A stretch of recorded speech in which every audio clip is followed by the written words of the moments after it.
activities that I think you'll be interested in, and one Lutheran activity in October. Okay. Pastor Ken Lentz is going to be Martin Luther for Reformation. He's doing a performance at Emmanuel Lutheran at 10 o'clock in the morning, and a breakfast is going to be served. I don't know who came. I know Eileen came last year. Oh yeah, I don't know I came. if John did, maybe. But in any case, I'll keep you updated for sure. So, Sharia. For those of you who weren't here last week, I'll just a very brief recap. Can anybody explain to who wasn't here, what is Sharia?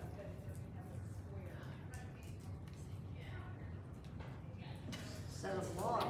Set of laws, ancient, that have their origin in sacred literature, in either the Quran, the Hadith, or the Sunnah, which is kind of a combination of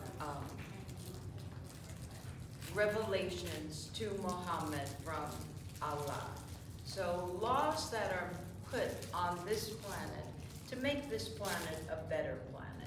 So I don't think it's a bad way to enter a discussion of Sharia with positive outlook. For example, one thing about Sharia is the law that wherever you are, you have to share water.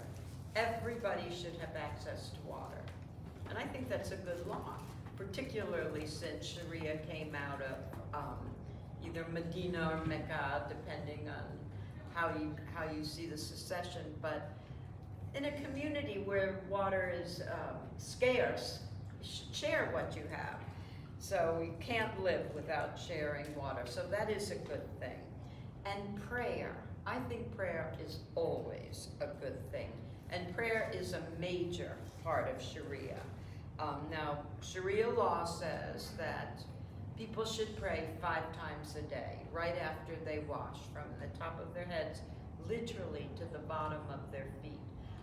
And if you live in an area where there are lots of prayers, facilities are provided for washing before you pray. Usually carry your own prayer mat, but not always. Sometimes they're provided too. But if you're traveling through an airport where there's a large Muslim population, there are washing stations, because you literally have to wash not just your face, not just your hands, your ears, the insides of your mouth, your arms, your feet, to make yourself presentable. Kind of interesting. And there comes that purity aspect again, to make yourself pure before the Creator, the master of the universe. Of course, we all see that master different ways with a different face, but I think prayer is always a good thing. And fasting. Of course, we're all familiar with Ramadan, right? We're familiar with Jewish fasting, familiar with Lenten fasting. It's a cultural phenomenon as well as a theological commitment, part of Sharia. And so is making pilgrimages, going to a holy spot to find the sacred, so that you can become part of that sanctity and take it with you. So in Sharia law, making the pilgrimage to Mecca, right, the Hajj, getting there with all the other Muslims, and there are millions of them.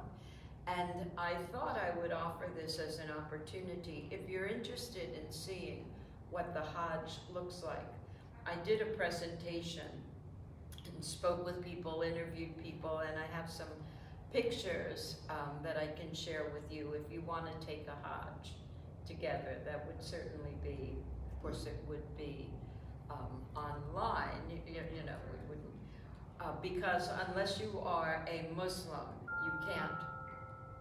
you can't make the Hajj. Only Muslims can. So those are all very good things that are part of Sharia, things with which we can relate. Now the next thing, and maybe a matter of opinion, I'm not sure it's such a good thing, but we can certainly relate to it. Making war is a part of Sharia. But making a just war is basically a part of many cultures in terms of protection, in terms of keeping sacred spaces sacred. If the need arises in Sharia, if it is essential to serving God, Allah, you are required to go to law and war, it's the law. And that's not so different from Jewish tradition, not so different from Christian tradition, I don't think. I think Christians have become a major component in making good war, or do you think so? Not lately. Yeah. Revolution, Civil War, I'm all with it. Yeah, of course, I'm even going back even further, I'm thinking the Crusades, Holy Macanoli, that was a theological-based war to make sure that the stern Muslims, got out of this. Hello, my dear, come on in. Hi. Hi. Is there a Lions Club? Yes, the other end of the building. Okay. Or you can come in here and spit, no, please. We'll see you shortly. Yes, ma'am. Absolutely. Thank you. But of course, nice to see you. Welcome to our Savior. Thank you. Okay, so making war. So before we think, oh, those darn crazy Muslims, right? We have to think of it as a cultural heritage for more than one culture, essential to serving God or Allah. Now, when you go to war, Muslims have a very strict set of rules, and so do all armies go to war. They have to make sure that the war is properly conducted, and most importantly, that the proper outcome is achieved. You have a duty to win the war. And we've heard all kinds of talk about this, and it sounds terrible. A global war. We're at war with the whole world, you'll hear some Muslims say, until the whole world follows the way we think we should follow. When it Not- used not to be my words. Christianity spreading the word. Yeah. And in So- Spain, making people convert or burning them at the stake. Yep, absolutely. Absolutely. So you have to win the war, no matter the consequences. And you can suffer, which brings me to punishments. Now, things have changed, I think, for Christians in this regard. I don't know any Protestant. I was just reading a very interesting article about Zionism and how it's become, well, I'm not even going to talk about that, but there was a time, mostly in the 50s and 60s, when the three major religions in this nation, in the United States, what do you think in the 1950s and 60s, the three major religions in this country? Catholic. Catholicism, Judaism. Protestantism, Judaism. That was really, for Jews anyway, the golden age. We had a Jewish Miss America. Do you remember her? Bess Meyerson. Oh, She's yeah. a New Yorker. There she is. Oh, yeah. She was the first one and the only Jewish Miss America. Never been another one since. But in any case, such a low record of anti-Semitism during the 50s and the 60s. So why? Why did that happen? What? And depends on who you ask, like everything else. But it certainly it deserves the time to pray over it and think about it. What were we doing right and what weren't we doing wrong, and how did that change? Oh, was it the result of the Second World Jewish had been so badly treated, the world is trying to make up for it, and try not to be like Germany did. But that was pretty terrible, but do you think people still feel that way? A lot of people don't even They believe don't that it have- happened. Right, they don't believe it happened anymore. They don't study it in school, you know. It's Florida has a law, that I can tell you, because we work with schools. So it is a law, and it's a law in a lot of states, that Holocaust education has to be. It's certainly a law in Germany. They have a really important, and yet, there's a different feeling, and I'll just say this one thing, and do you think the idea of retribution has changed? Like, you know, when you caught your kid doing something a little on the devilish side, you know, and you say, what were you thinking of? And she looks at you and says, well, Mom, what did you expect? Did you know what he was doing to me? Did you know what? Do you think we're in that mindset now? Like, yes, somebody did something bad, but what did you expect them to do? Bad things were happening to them. So of course they did that. And what do we do about that? Do we make laws about that? Do we change laws, make new laws? Something to keep in mind as we keep going. And excuse me, you said there was a law in Florida. What is the law? The law says that, and I can't remember how many units of time has to be spent, and it has to be across the board, not just in civics, that students must receive Holocaust information. And they're calling for volunteers, by the way. Anybody who's interested, see me, I'll give you a website. But there's a big but now. Okay, tell us. These teachers are having to get, at least when I was in the elementary school a couple of years ago, volunteering, they have to sign, parents have to sign off on Black history and on Holocaust history. There's several things that they have to sign off that it's okay for their child to receive history. That doesn't exist. I'm not sure that ever existed as you just explained it, but we'll talk about that. They send home permission slips, and they have to, if it's specific units, they have to agree, or the child can sit out. Yeah, that doesn't exist, not now, That's- not legally, that's- but yeah, that's we'll just recent, we'll because that was definitely. just a couple of years ago. Yeah, we'll definitely talk about that. So let's talk a little bit, because this is where I think a lot of the negative feelings about Sharia comes in. Punishments, called uguba. Sorry about my Arabic. Lots of different categories, and few of them sound really horrible, really barbaric. But if you are a Sharia supporter, people will say, well, they're not really barbaric, not at all. For example, Jewish laws are much more barbaric than Muslim Sharia laws. And Catholic laws are the most barbaric. And we talked a little bit about this last week. According, and I don't know if you'll agree with this, and I don't even know if you'll agree that this is even a law. It is a canon law on the books that if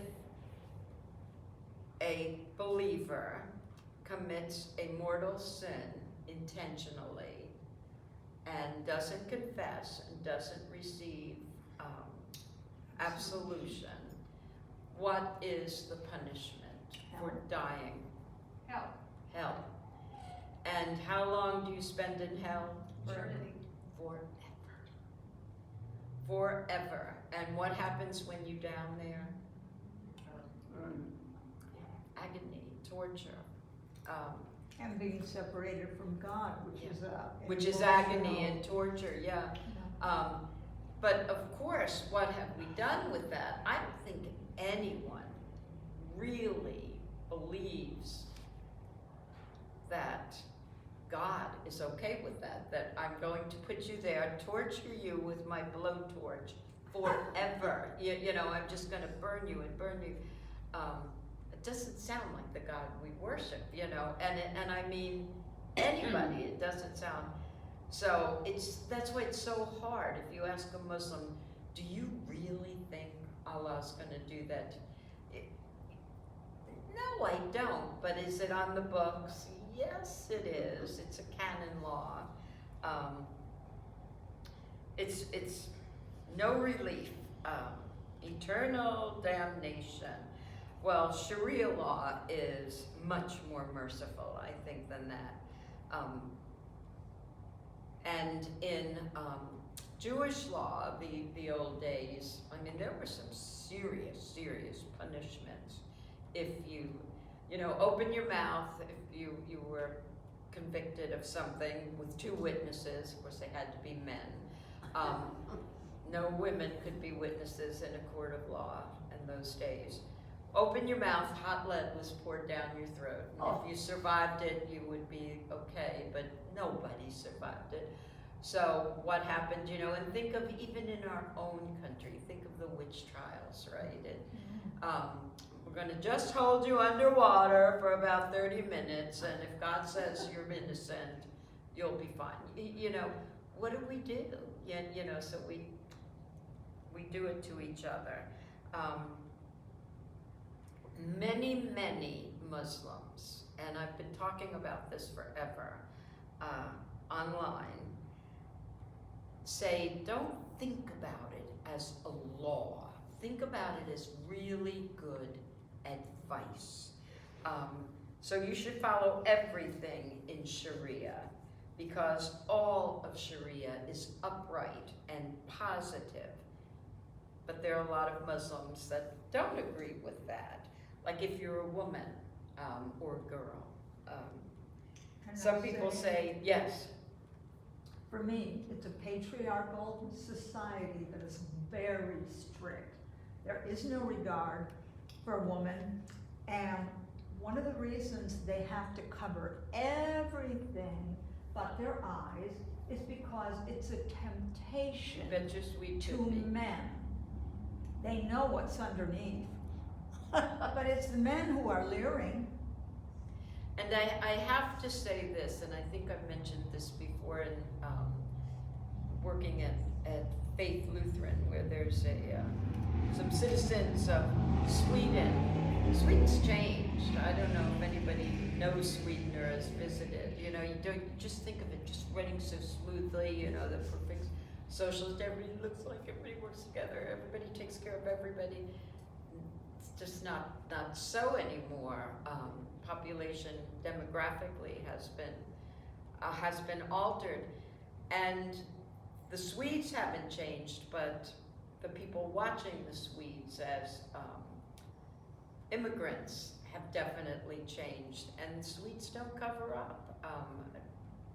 You know, go to the beach. You'll know what I mean. You know what I mean. But rape of Swedish girls and women has increased so significantly, and that's true in most of Western Europe, because it is a temptation, and it's a temptation for which many men don't accept responsibility. What do you expect me to do? When you walk in that skirt, when you walk in that body top or whatever it is, you get the idea. What can you expect? And even before we get so hard on Muslims, just thinking about criminals, or okay, I won't say criminals, alleged criminals, someone that we have video of shooting someone in the back, saying, well, what did you expect me to do? I had backache and I wasn't getting any help from my insurance company. What did you expect me to do? And something we have to think about. We have to think about taking care of all members of our society, and making sure that they can't shoot somebody else in the back or the neck, or fly planes into buildings because they had it tough. right? I mean, don't we think that way? So that's what we should be thinking about. How can Did we you say make, because they had it tough? oh, yeah. What'd Oh, you yeah. say, In Jeanette? fact, I was just asking her word. oh, That Deb, was things I call Because air they've had it- conditioners. had it difficult. And, you know, I have heard this, not personally, not in face-to-face person, but on video over and over again. Nuremberg, all the trials, the Simon Wiesenthal interviews, and you have access to them too. How could you do this? These are normal people who were guards in the camps in the Holocaust. How could you do this? And a woman, I mean, our age, do you know what we were going through? We had no money. What money we had, we couldn't buy anything. People, our houses were burned. We had no place to go. What did you expect us to do? No, here comes a man who says, I can fix this. So of course we followed him. Well, you know, Jesus came and said that. Are we still following Jesus, you know, or are we following that man who promises he can fix it? And so we gotta look at where we're going, who we're following, and we have to do it together, with love. With love. So let's talk about some of the things, and except for you, you could do everything because you're a man. But women, here's what you cannot do under Sharia unless you have a note from your husband or your father, or no father, your brother, your older brother. Can you imagine your brother being in charge? Right? You can't have a pet without permission. You can't have a baby without permission. You can't listen to the music of your choice without permission.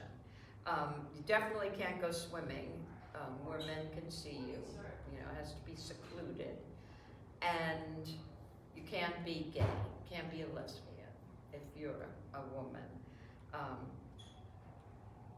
Or get an education. which is That's killing not that's a different kind of Sharia.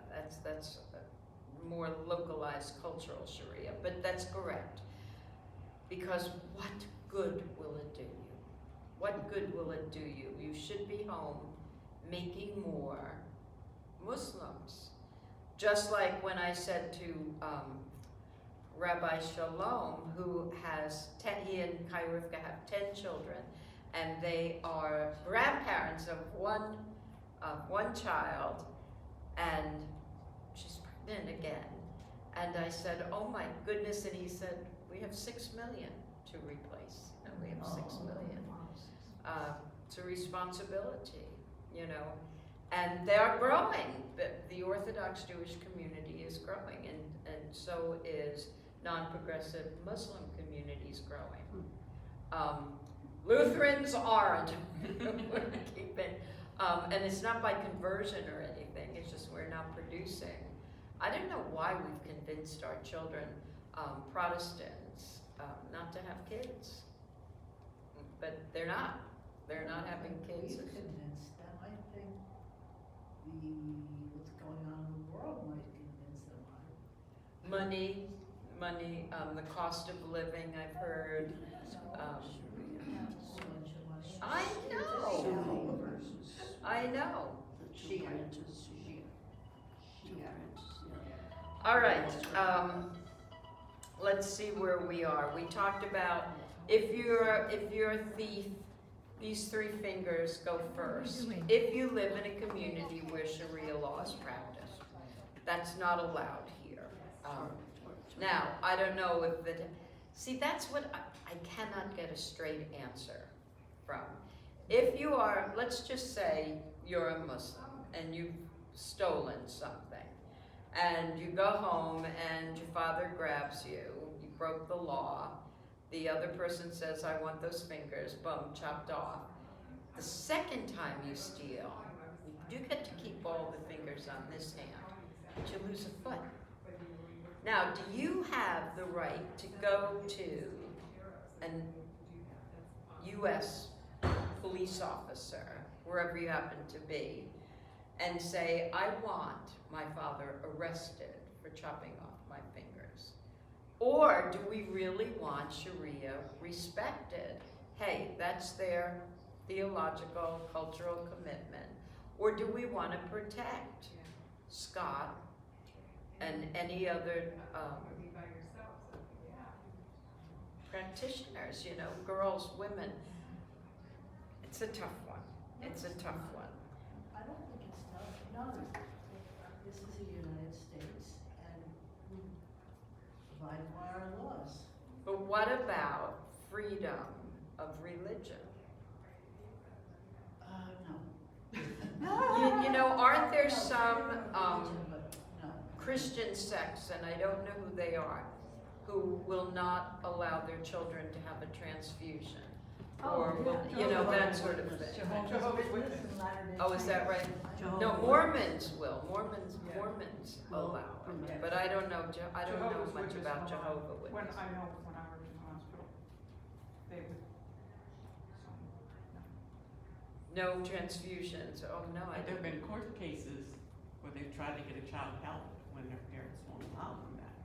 So it has come before our American law. And what was decided? Did, I don't know. oh, that's what I'd like to know, you know, that's what but we talked about this last week. What's the most serious,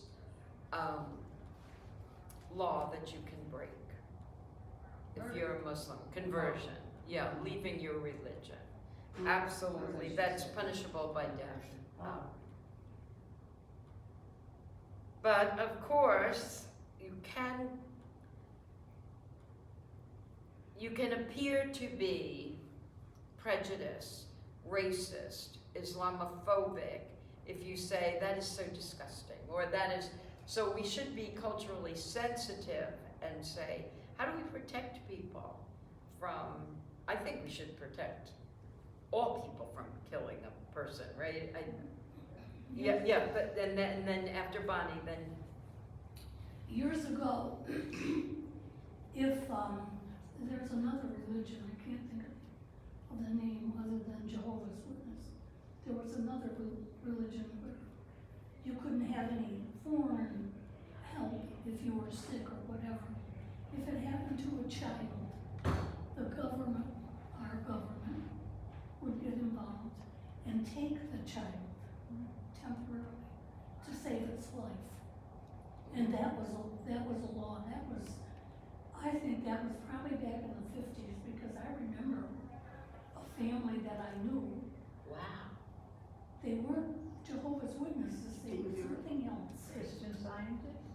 What she's saying I is, don't know. there was a time when a child, by parents' insistence, did not receive medical help to save his or her life. Yeah, So the government, the US government assumed, yeah. and we will take a child We'll out take of a an child. abusive home, right, to save and but that's not something anybody wants to do, right? Save lives. To save the life. To save the life. I remember something as simple. It wasn't a big deal, and everybody agreed with it. They wouldn't They agree can have today. whatever I religion. guarantee they wouldn't They agree can have today. whatever religion they want, but they cannot harm a human, another person, even if it's their own child. Right. Right. Well, as a licensed drug and alcohol counselor, I remember making visits to a home, 3 small children, both parents, addicts. We were there to observe if they were using in front of the children. Talk about it. So we went in, on the table, drug paraphernalia from like a sort of coffee table. We wrote it up. The children were not taken out of the home because we never observed the parents using the drug paraphernalia. That was the law in Connecticut, but Connecticut had very, very I won't even use the word liberal because it's gotten such a bad, liberal conservative, you know, they had different laws than a lot of other places. Our job was not to determine, was that a good decision, or our job was to live by the decision of the government.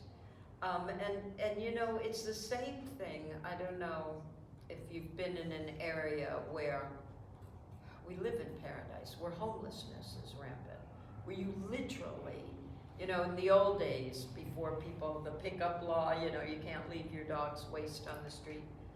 Well, there are places now where you can't walk without walking into human feces because people live on public streets. Imagine walking down in front of Casariano's, all that.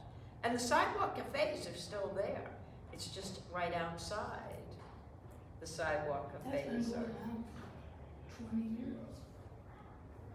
Nobody's done anything about it. I didn't get that. Nobody has done anything about it. That's 20 years old, what you're talking I about. know. On the streets. I know, but they've gotten, and I did a whole unit in San Francisco on it. It's tough, and you think you're making progress, and I worked with kids, you know, young teenagers. They've gotten so good at it.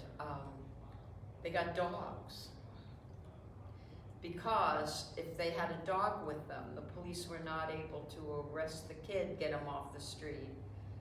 They had to wait for animal control to come, and that gave the kids time to zip away. You know, you get smarter. The more rules we make, the more. So we have to try to make rules that make things better, not easier to break. I had one comment about religions that don't allow blood or whatever hospitals. For a while in my youth, I was a Christian Scientist. I was practicing it, and later, that was in New York, later in Florida, I worked at a music company where the woman's daughter at 10 years old died because they didn't give her insulin. Oh my God. And the law didn't step into it that I know, but there was such backlash and hatred, they picked up and moved.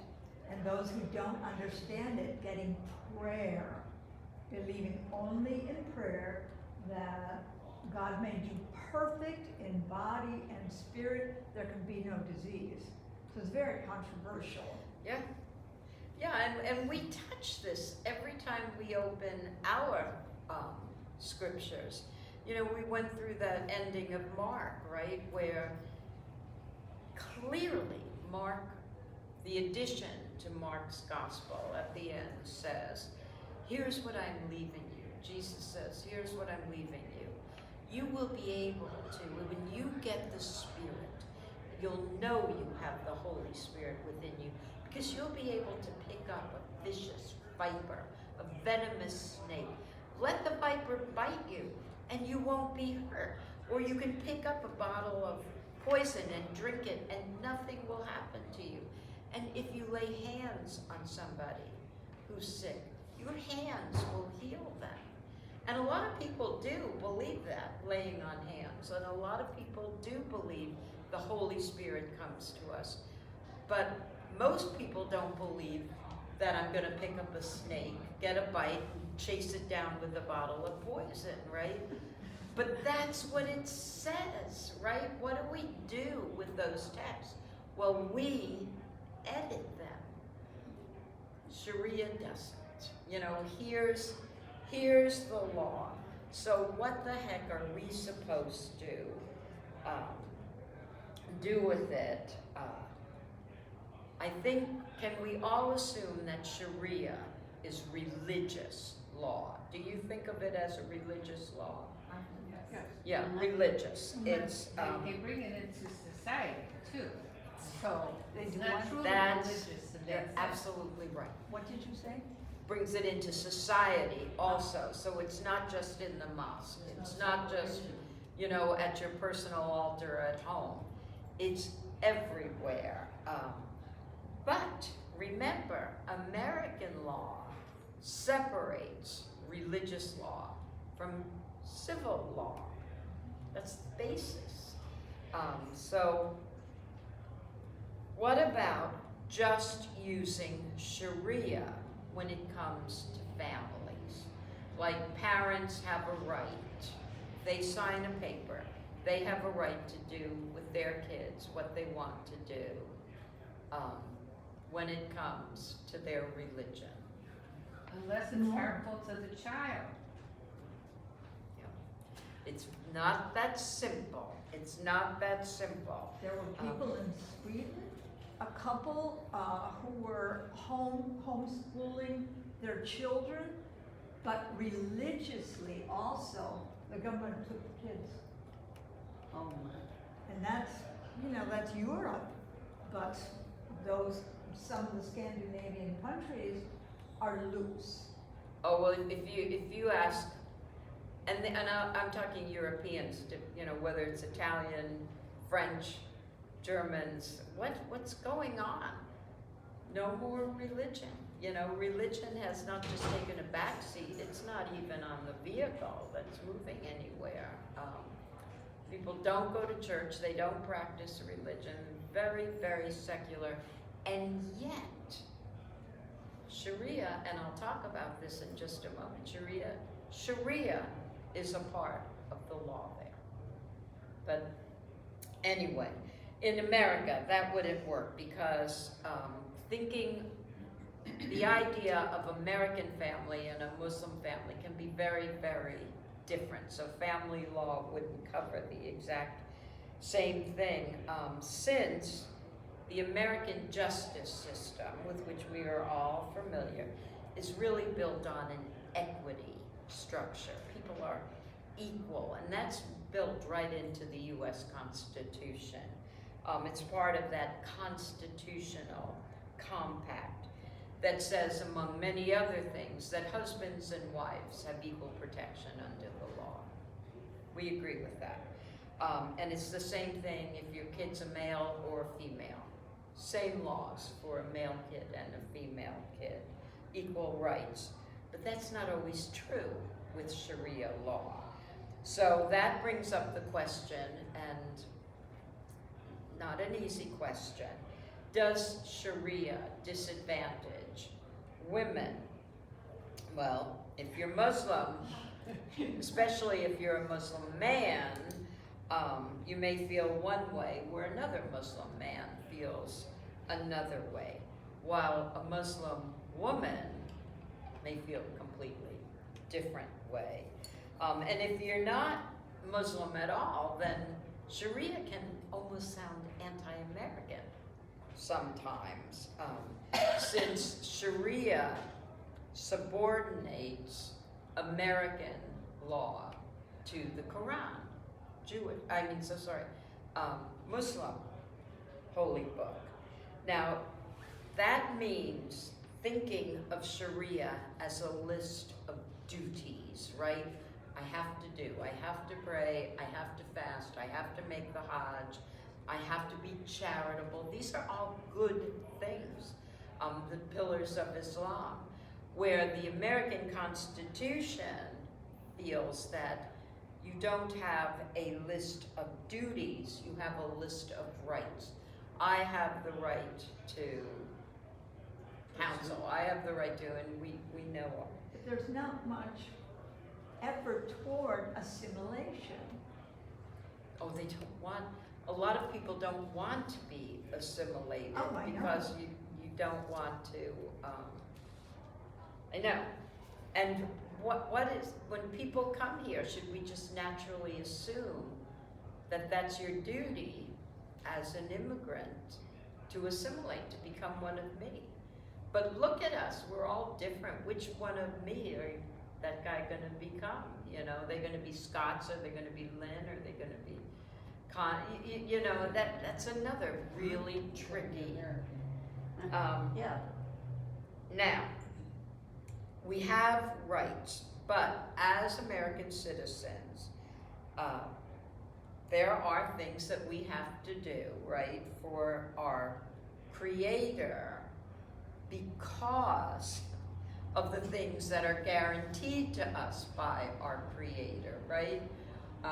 Certain inalienable rights. We have those rights given to us not by any kind of legislative body, but by the Creator, the Master of the universe. God, we call him.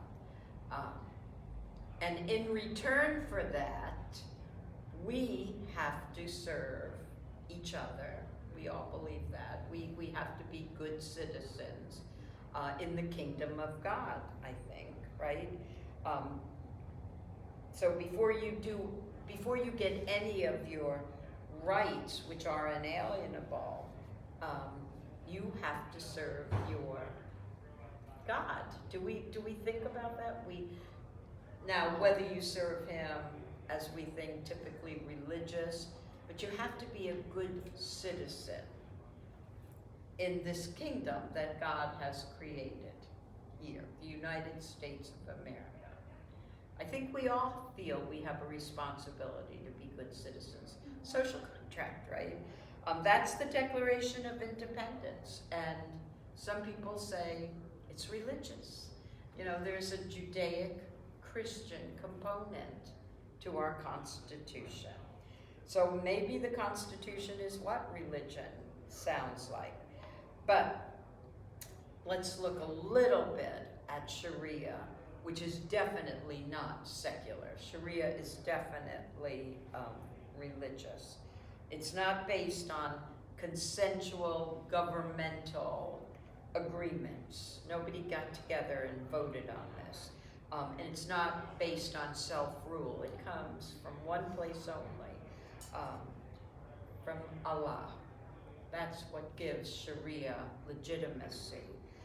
Not from a group of some people somewhere. Power is completely concentrated in the religious adjudicators of the doctrine. So that means clergy is in charge. Which can be terrifying depending on who your pastor is. Right? No, just kidding. But you know, think about living in a society where your church is in charge of everything, or your synagogue is, but we do live that way, don't we? Oh, well, we do. Don't we? Follow the Ten Commandments, and it's our religion, but there are also the laws, don't kill, don't steal. Love one another.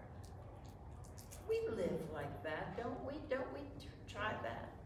That will keep you out of trouble. Don't. Yeah. And you know what I love about this group? No one said, yeah, and that'll get me into heaven. We're all thinking about what's happening here, not what's going to happen then. You know, when all those Catholics are, you know, where we're going to have all that space of, you know, we're not thinking I about sing in a Catholic church. Don't shun me. Me either. I was born and raised, right? So the clergy is in charge, not what citizens decide is going to happen. And it's not about what the state police power decides. As we mentioned before, it comes from 4 sources. Quran, which is the word of Allah, the Hadith, which is in the Sunnah, which are the actions and the sayings of the Prophet Muhammad, and the Ijma, and that is the consensus of Muslim scholars, and by something that's called Qiyas, reasoning by analogy. It's sort of an if-then comparison. If this happens, then you do this. Ancient 7th century. Now it's very, very important to remember that clerical guidance is incorporated into Sharia. So if you don't know what to do, you go to your mosque, you go to your imam, you probably go to your father, you go who's in charge of your family. And part of Sharia are fatwas. Fatwas. Have you heard that word? Sounds very scary, but they shouldn't automatically sound scary, because a fatwa technically is a scholarly interpreted announcement by a religious leader. Again, It's like a papal encyclical, right? Sort of. The Pope says it's okay, so you can or you can't. The bishop in the ELCA puts out a social statement. It's between a woman and her doctor, you know, or openly gay ministers can marry openly gay couple, blah, blah, blah, blah, blah. That's religiously allowing. And mostly, I think people accept the fatwa as the rule. And that's definitely true in the Muslim world. And I was trying to find less crazy examples of this, because like everything else in life, you can find the crazy stuff. But let's look at the country of Jordan, for example, I which just is, wanted to say, you don't personally see it as a curse as well, that this person must be punished? me personally, Yeah, oh, I'm so not ready to make a personal statement based on scholarly evidence, because there's just so many blank parts in my mind that need to be filled with understanding. I'm in the prayer stage now, you know, praying to understand. And you know, I'm in that position too when I remember as a kid, you know, my mother was unmarried, 15 when I was born. She was 19, had all three of us. We think she got married then, because they never told us the whole truth, you know, but oh yes, we were married. And my mom and her friends, they couldn't have any more children, they didn't have any money, but they got on that subway and they rode clear across town to find a priest who would grant absolution so that they could stay on birth control. So they can stay on birth control. wow. It must have been far and few between. Because God forbid the men, blah, blah, blah, blah, blah. And if you go to countries today, just try it. Go to the Shrine of Guadalupe. Go to any of places where Our Lady, Mother of God, appeared in that holy place. You will see women on their knees, holding the hand of their husbands on their feet, praying that they don't get pregnant. Oh, my. Somebody said a patriarchal society. It's a patriarchal world. You know, it's a tough one. But this was the, Jordan is a relatively, I think, liberal-minded Muslim society. Now in 2024, they took a survey, peer-reviewed. It showed that the majority of Muslim women polled blamed the wife for any physical violence that a husband may have done to his wife. Blamed who? That what? This was in Jordan, in the Yes, country yes. of Jordan. But they blamed who? The husband. The husband. If the husband beats his wife and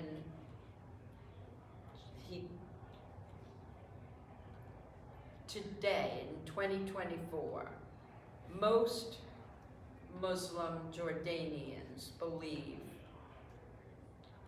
it was her fault. Her fault, not his Her fault. fault. Her fault. And the women explained it like this, and I must have read 100 of them, and they all sounded the same. She must have deserved it. And then they gave a whole list of reasons why she must have deserved it. And number one reason was she neglected her wifely duties. She didn't do what a good wife is supposed to do. Or she neglected her motherly duties. Or, and this is a biggie, mismanaged the money. What do you mean this is what we're having to dinner? I gave you enough money, I should get a better meal than this, ba-boom-ba. So of course she was beaten, since the husband is always presumed to be a good husband and father. And Sharia is not just about marriage, it's really part of everything, and I do mean everything. For example, there are Sharia laws that tell you how you're supposed to respond to a person who sneezes.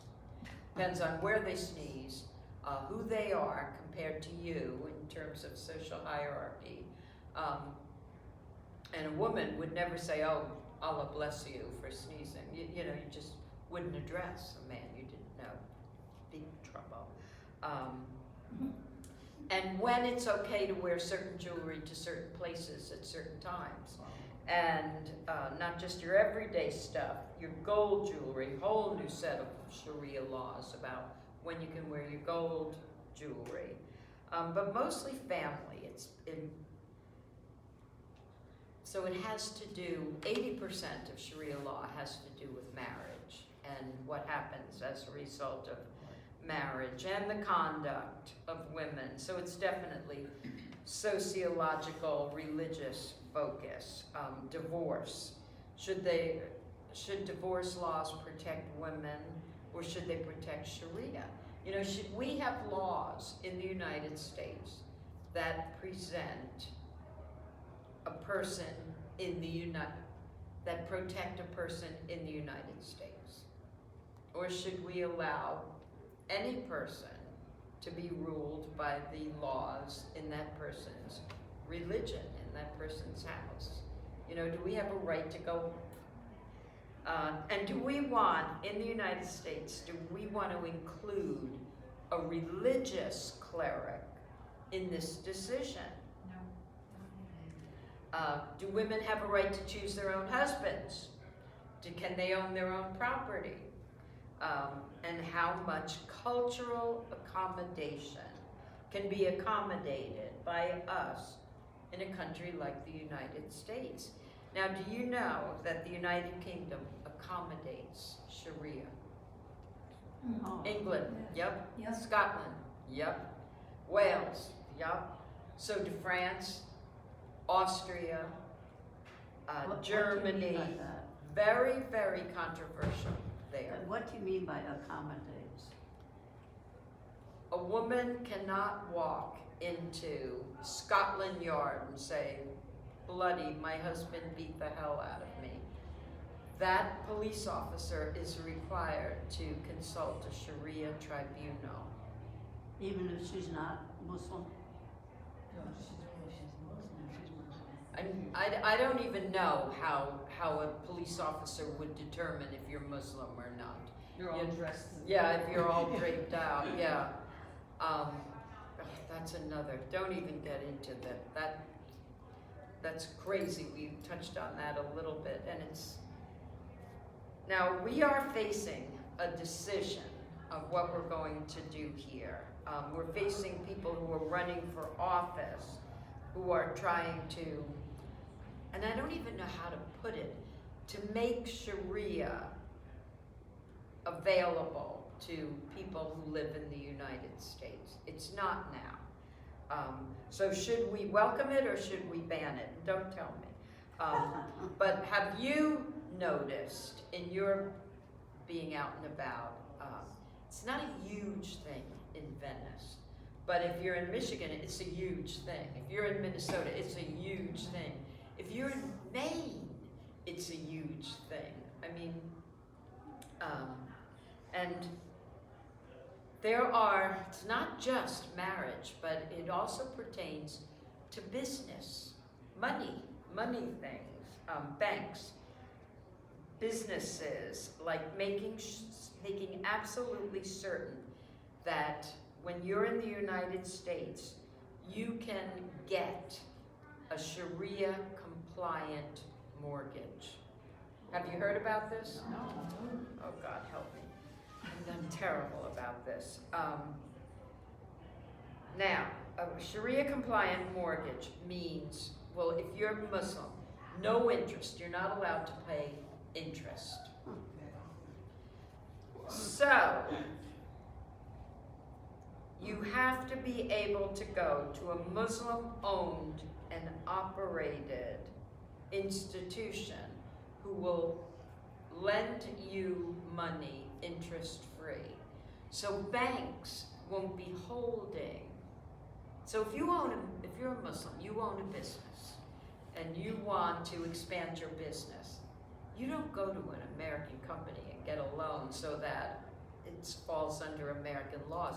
You go to a Muslim-owned company, get your Sharia interest-free loan, and can you see what that does in terms of ownership? You know, it makes it a little bit, you just go in and say, I would like an interest-free loan. I wish we had some banks like that.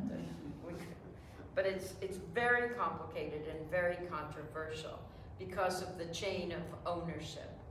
So you have American property in the hands of a non-American institution that's not protected by FDIC. Exactly. Donna, Yes. we're almost out of time. You said you would talk about Turin and Jeff's letter. Wait, I before couldn't we hear go. that. We're almost out of time, and you said you would talk about Jeff's letter and why we're still not talking about. Oh, we're Charlotte. not talking about the Shroud of Turin, and I have everything, even handouts, because Jeff sent me, I have a doctor's appointment that I really can't miss, and please explain to everyone. I am so sorry that, oh, thank you for reminding me. I'm so sorry that I couldn't be there. Could they please hold off? If they really have to do it, I understand. And I'll try to catch it online, but if they can hold off, I would really like to be here. And I just spoke for you all, knowing that we would hold off. I just want to leave you with one thing to think about, and it's called FGM laws. Are you familiar with FGM laws? No. I hesitate. FGM stands for female genital mutilation. Female genital mutilation. It's Sharia. At a certain, everyone think about it, pray about it, and come back with a solution, please. How to protect and defend victims of FGM and make sure there are no victims of FGM. And there are many Muslims who are joining you in this, especially female Muslims. Not so much in They're still Africa. doing it? Oh, God, yes. Oh, God. It's become even more done, if you can imagine. And you know why, right? Yeah. So The that gen- women do the- not have The clitoris, orgasms or No, I any know, kind no of pleasure. pleasure in that. Yeah. You knew that. yeah, but it's Africa. It's in areas where it's so difficult. So we're done, right? Yeah. Muslims, Christians, nuns, no religion designated, people are fighting to protect female girls. Keep praying for them, and if you want to know more about it, it's a very difficult topic.